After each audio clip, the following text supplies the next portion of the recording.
Last जो अपन ने study की थी लास्ट ओम्स लॉ के थ्रू हमने इस फार्मूले को डेराइव किया था। This is the formula for resistance का फार्मूला है। और इसमें हमने इस पे बात की थी बेटा कि जितनी भी क्वांटिटी है सभी क्वांटिटी कांस्टेंट है, बट इसमें कुछ क्वांटिटी परमानेंट कांस्टेंट है। परमानेंट कांस्टेंट क्वांटिटी को हम सर्कल लगा के आउट कर देते हैं और जो रिमेनिंग क्वांटिटी बचती है उन पर बात करते हैं। L N A and tau किसी पर्टिकुलर मटेरियल की अगर हम बात करते हैं तो सभी कांस्टेंट थे। और ये हमने बात की थी कहां पर, ओम्स लॉ में। ओम्स लॉ क्या था, according to Ohm's law if there is no change in the physical condition, तो जब हम फिजिकल कंडीशन की बात करते हैं तो एल भी कांस्टेंट था, ए कांस्टेंट था, जितनी भी क्वांटिटी है सभी कांस्टेंट है। बट इसमें बेटे दो तरह के कांस्टेंट है, एक परमानेंट और एक टेम्परेरी। जो टेम्परेरी कांस्टेंट है उनको हम बाहर निकालते हैं तो सबसे पहले बात होती है लेंथ की। Length r is proportional to the length of the conductor. इसका मतलब क्या है कि किसी भी कंडक्टर का जो रेजिस्टेंस है वो डिपेंड करता है, रेजिस्टेंस डिपेंड करता है किस पर, length of the conductor. Means जितनी ज्यादा लेंथ होगी उतना ही ज्यादा रेजिस्टेंस होगा। ये दोनों कंडक्टर है नंबर 1 एंड नंबर 2 इसकी लेंथ ज्यादा है, सो दैट रेजिस्टेंस इसका इंक्रीज हुआ with respect to increasing the length. Second हम बात करते हैं साइज से रिलेटेड ए की बात करते हैं। Means r is proportional to 1 by a और r is proportional to the reciprocal।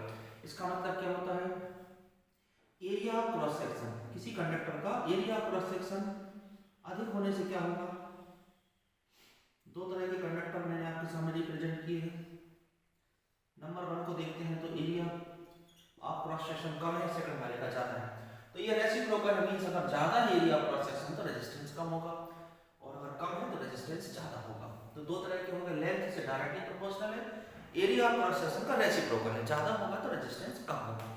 अब थर्ड हम बात करते हैं नेचर। थर्ड नेचर से मतलब है number of free electron. r is proportional to 1 by n। What is n? n is the number of free electrons। जितने ज्यादा नंबर्स होंगे इलेक्ट्रॉन्स, फ्री इलेक्ट्रॉन्स की नंबर्स अगर ज्यादा है, more electrons, then resistance will be decreases.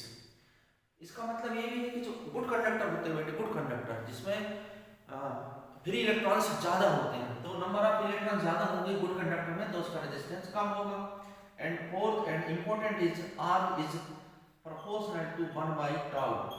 यहाँ tau के लिए अलग से अपन बात करते हैं। What is tau? टाउ कहलाता है बेटा रिलैक्सेशन टाइम। रिलैक्सेशन टाइम है और ये जो फैक्टर है ये खुद ऑलरेडी दूसरी क्वांटिटी पे डिपेंड करता है और वो क्वांटिटी है टेम्परेचर। सपोज दैट ये बेटे फ्री इलेक्ट्रॉन्स हैं, फ्री इलेक्ट्रॉन्स मूविंग करते हैं और इनका कोलिशन होता है पॉजिटिव आयन से। कब होता है? जब हम इसके साथ कनेक्ट कर देते हैं एक्सटर्नल पोटेंशियल डिफरेंस। तो इलेक्ट्रॉन्स का कोलिशन होता है और देन कोलिशन के समय इनकी वेलोसिटी 0 हो जाती है, सो दैट ये रेस्ट की कंडीशन में आ जाते हैं। और जो एवरेज टाइम है रेस्ट का उसको कहते हैं relaxation time. Then due to increase in temperature, अगर हम इनका इंक्रीज करते हैं टेम्परेचर इंक्रीज करने से क्या होता है, इनकी मोबिलिटी बढ़ जाती है, मींस काइनेटिक एनर्जी इंक्रीज हो जाती है, so the relaxation time will be decreases. Temperature को इंक्रीज करने पर रिलैक्सेशन टाइम डिक्रीज होता है। अब इनका रिलेशन क्या है? रेसिप्रोकल का है, मींस टाउ की वैल्यू डिक्रीज होगी तो r की वैल्यू इंक्रीज होगी।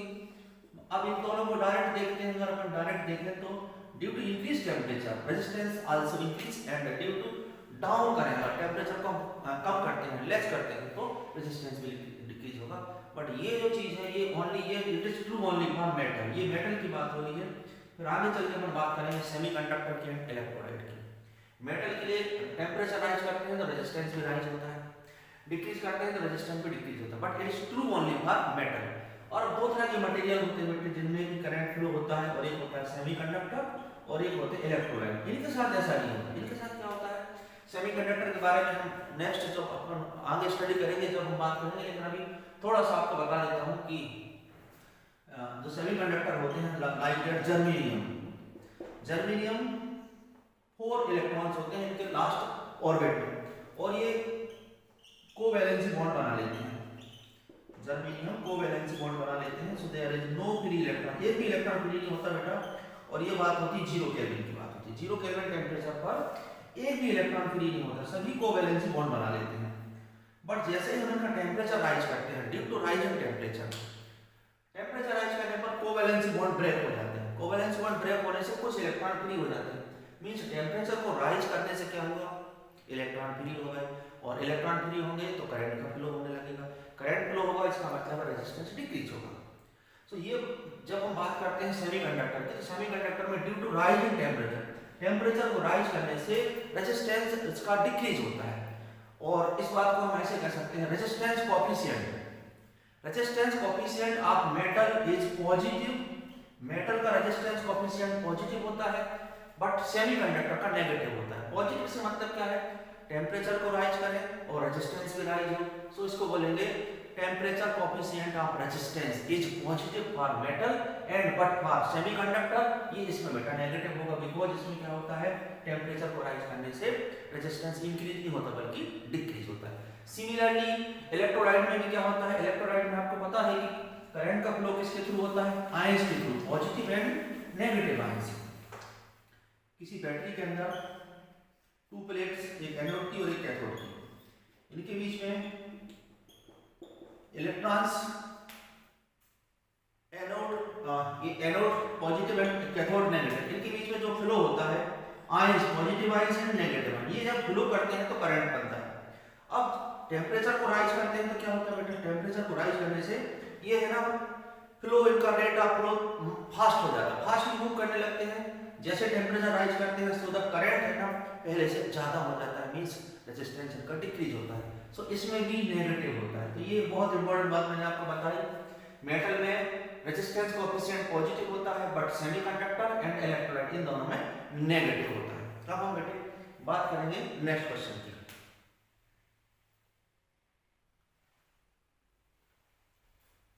बच्चों हम बात करते हैं इंटरनल रेजिस्टेंस। रेजिस्टेंस के बारे में हम सभी जानते हैं, करंट के अपोज में जो ऑब्स्टेकल आता है, जो रुकावट आती है, उसको क्या कहते हैं, रेजिस्टेंस कहते हैं। But what is internal resistance? Suppose that ये कोई सेल है बेटा, सेल में आपको मालूम है पॉजिटिव टर्मिनल होता है एंड नेगेटिव टर्मिनल होता है। इसके साथ हमने एक सर्किट बना लिया, एक सर्किट बना लेते हैं, इसमें की, ये की हो गई और ये एक बल्ब है, की को हम ऑन करेंगे तो ये बल्ब जलने लगेगा, बल्ब ऑन हो जाएगा। तो इसके दो पार्ट्स हैं, एक एक्सटर्नल पार्ट है और एक इंटरनल पार्ट है। एक्सटर्नल पार्ट में जो अपोजिशन आएगा in the direction of current, उसको क्या कहते हैं, रेजिस्टेंस कहते हैं। बट जो सेल के अंदर की हम जब बात करते हैं, यही अपोजिशन जब सेल के अंदर आता है, और ये अपोजिशन कौन प्रोवाइड करता है, खुद सेल्फ इलेक्ट्रोलाइट, क्योंकि सेल को बनाने में यूज किसका करते हैं, इलेक्ट्रोलाइट। तो सेल के अंदर भी बेटा ऑब्स्टेकल आता है, अपोजिशन फोर्स आता है, और अगर ये अंदर आता है तो उसको क्या कहते हैं, इंटरनल रेजिस्टेंस कहते हैं, एंड इसको रिप्रेजेंट करते हैं स्मॉल आर से, और जो एक्सटर्नल रेजिस्टेंस होता है उसको हम रिप्रेजेंट करते हैं कैपिटल आर से। तो टोटल रेजिस्टेंस कितना हो जाता है, r plus r, both internal and external. अब ये जो इंटरनल रेजिस्टेंस है कौन कौन से फैक्टर्स पर डिपेंड करता है, ये मैंने बोर्ड पर आपके लिए एक्सप्लेन करने वाला हूँ। फर्स्ट नंबर पे लिखा हुआ डिस्टेंस बिटवीन इलेक्ट्रोड। दो इलेक्ट्रोड होते हैं, दो इलेक्ट्रॉनों के बीच में जितनी ज्यादा डिस्टेंस होती है, suppose that this is anode and this is cathode, to plates, एक एनोड की प्लेट से और एक कैथोड की प्लेट से, पॉजिटिव एंड नेगेटिव, इनके बीच में डिस्टेंस जितनी ज्यादा होगी, लार्ज डिस्टेंस ज्यादा होने से क्या होगा, पॉजिटिव आयंस और नेगेटिव आयंस को मूव करने में उतना ही ज्यादा ऑब्स्टेकल फेस करना पड़ेगा। सो दैट अगर डिस्टेंस हम इनकी अगर नियर कर दें, एक दूसरे के क्लोज हो जाते हैं, तो क्या होगा, अगर ये क्लोज होते हैं तो फिर इनको ज्यादा रास्ता मूव नहीं करना पड़ता है। मींस अगर डिस्टेंस इंक्रीज करते हैं तो internal resistance also increases. First factor is distance between electrode के बीच में जितनी कम डिस्टेंस होगी, इंटरनल रेजिस्टेंस उतना ही कम होगा। बट जैसे ही हम डिस्टेंस लार्ज करते हैं, so internal resistance also increases. Second is concentration of electrolyte. Concentrations मतलब इलेक्ट्रोलाइट कैसा है, पतला है कि गाढ़ा है। अगर ये पतला रहेगा, कंसंट्रेशन अधिक रहेगा, तो भी इंटरनल रेजिस्टेंस डिक्रीज हो जाता है, और अगर ये कंसंट्रेशन इसका कम है तो फिर इंटरनल रेजिस्टेंस इंक्रीज हो जाता है। थर्ड है बेटे dipped area of electrode in electrolyte. Suppose करो ये डिप, इसमें कोई सभी इलेक्ट्रोलाइट भरा हुआ है, उसके अंदर कितना पार्ट्स डिप है, जितना पार्ट्स डिप होता है सिर्फ उतने ही पार्ट्स में करंट का फ्लो होगा, और जैसे अपन इसको ज्यादा डिप कर देते हैं तो ज्यादा पार्ट्स में मूविंग करेंगे ions positive to negative. Means अगर ये धीरे धीरे खाली होता है तो इससे क्या होगा, इससे करंट की वैल्यू डिक्रीज होगी। करंट की वैल्यू डिक्रीज होगी मतलब रेजिस्टेंस है वो इंक्रीज होगा। सो दैट इनको हम कोशिश करते हैं कि इनको ज्यादा से ज्यादा पार्ट तक इनको डिप कर दें। किसके अंदर डिप करते हैं, इलेक्ट्रोलाइट्स के अंदर। ओके, और third and fourth and important is temperature. Temperature के बारे में अभी मैंने बात की थी कि due to rising temperature, temperature को राइज करते हैं तो क्या होगा, मोबिलिटी इंक्रीज बढ़ जाएगी, इंक्रीजेस हो जाएगी, सो that resistance will be decrease होगा। क्योंकि ये इलेक्ट्रोलाइट के अंदर की बात हो रही है, सेल के अंदर की बात हो रही है। So this is the internal resistance and depend on temperature. किस तरह से डिपेंड करता है, टेम्परेचर को राइज करेंगे तो इंटरनल रेजिस्टेंस डिक्रीज हो जाएगा। तो 4 फैक्टर हो जाते हैं। अब हम इंटरनल रेजिस्टेंस है इसके बारे में बात और करते हैं। आगे बेटा इसका फार्मूला डेराइव करते हैं, इंटरनल रेजिस्टेंस का फार्मूला। साथ में एक और क्वेश्चन इसके साथ इंक्लूड करते हैं, relation between internal resistance, EMF and potential difference. This is the very most important question. बच्चों हम एक क्वेश्चन सॉल्व करने वाले हैं, formula for internal resistance and also relation between internal resistance, EMF and potential difference. अब इसके लिए मैं आपको एक ट्रिक बताता हूं। करंट की डेफिनेशन आपको दो तरह से लिखना है। एक डेफिनेशन हम यूज करेंगे बाय ओम्स लॉ से, और एक डेफिनेशन हम यूज करेंगे बाय किरचॉफ्स लॉ से। किरचॉफ्स लॉ में हमने क्या पढ़ा है, स्टडी की है बेटे, I * R = E। समीशन का भी यूज कर सकते हैं, summation of IR = summation of E। यहां से कैसे डेफिनेशन बनेगी, I = EY। अब R, यहाँ R तो हो जाता है, एक इंटरनल और एक एक्सटर्नल, सो दैट फार्मूला बन जाएगा R + R। So this is the definition of current, और ये हमने फाइंड की है कहां से, बाय किरचॉफ्स लॉ से। तो इसको इन वर्ड्स आपको लिखना पड़ेगा, current =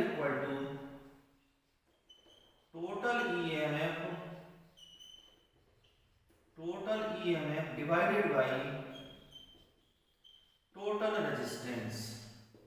current represented by I, total EMF represented by E, and resistance become R + R. It is R + R. Equation number first. ये करंट की डेफिनेशन हमने फाइंड की है बाय किरचॉफ्स लॉ से। एंड अब एक बार और अगेन हम करंट की डेफिनेशन बनाएंगे, बट किसकी हेल्प से, by Ohm's law. So that by Ohm's law में क्या होता है बेटे, V = IR होता है। सो देन I = क्या हो जाएगा, V/R हो जाएगा। Equation number second. अब इन दोनों का कंपैरिजन कर दीजिए, फर्स्ट और सेकंड का कंपैरिजन कर दीजिए, so that from equation first and second V/R = E/R + R। अब इसको सोल्व करें, क्रॉस मल्टीप्लाई कर दीजिए, VR + VR = ER। हमें फार्मूला डेराइव करना है इंटरनल रेजिस्टेंस के लिए, तो इंटरनल रेजिस्टेंस की क्वांटिटी को यहीं पे छोड़ दीजिए, बाकी को सॉल्व कर ले। ER - VR, इसमें से बेटे R कॉमन ले लें तो बचेगा E - V, and only R = divided by V। तो this is the formula for internal resistance. और भी चाहे तो इसको हम सॉल्व कर सकते हैं, इसको इस तरह से भी लिख सकते हैं, R = capital R E/V - 1। This is the formula for internal resistance. But equation first को हम एक बार और सॉल्व करते हैं, इसको एक बार और सॉल्व करते हैं और देखते हैं क्या फाइंड होता है। इक्वेशन फर्स्ट को एक बार और हम सॉल्व करें। From equation first I = E/R + R, cross multiply कर दीजिए बेटे, तो IR + IR = E हो जाएगा। देन इसकी जगह हम क्या लिख सकते हैं, आप देख सकते हैं IR की वैल्यू कितनी होगी, पोटेंशियल डिफरेंस V के इक्वल, V + IR = E हो जाएगा। Only V = E - IR। This is the relation between EMF, potential difference and internal resistance. तो ये क्वेश्चन आपको दो तरह से पूछा जा सकता है, एक what is internal resistance and derive the formula for internal resistance, and also find the relation between EMF, potential difference and internal resistance. अब इसके बारे में हम थोड़ी सी और बात करते हैं कि सपोज करो इफ I की वैल्यू 0 है। आपको पता होगा टू टाइप के सर्किट होते हैं, एक ओपन सर्किट होता है एंड एक क्लोज सर्किट होता है। कब होता है ओपन सर्किट, इसके बारे में भी मैं आपको बता देता हूँ। Open circuit and close circuit. Close circuit में करंट फ्लो होता है बेटे, सर्किट में करंट जब फ्लो होता है तो उसको क्या बोलते हैं, close circuit. And open circuit में नो करंट फ्लो, कोई भी करंट फ्लो नहीं होता है, no current flow in open circuit.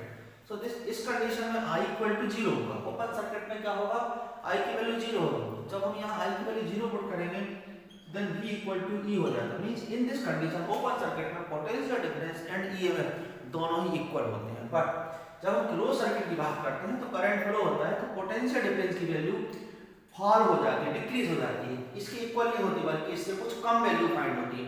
तो EMF से कम करते थे, वैल्यू लेस हो जाती है, उसको क्या बोलते हैं, पोटेंशियल डिफरेंस बोलते हैं। एक और स्पेशल कंडीशन की बात करते हैं कि सपोज इंटरनल रेजिस्टेंस अगर 0 है, R की वैल्यू 0 है, so then again V equal to E हो जाएगा। बट ये पॉसिबल नहीं है, यह एक आइडियल कंडीशन है, कभी भी किसी सेल का इंटरनल रेजिस्टेंस 0 नहीं हो सकता। सो ये बेटा एक बहुत इंपॉर्टेंट क्वेश्चन है, आप इसको तैयार करें, बहुत ज्यादा इंपॉर्टेंट क्वेश्चन है, पूरे चांस है कि इस साल आपसे ये क्वेश्चन पूछा जाएगा। जय हिंद, जय भारत।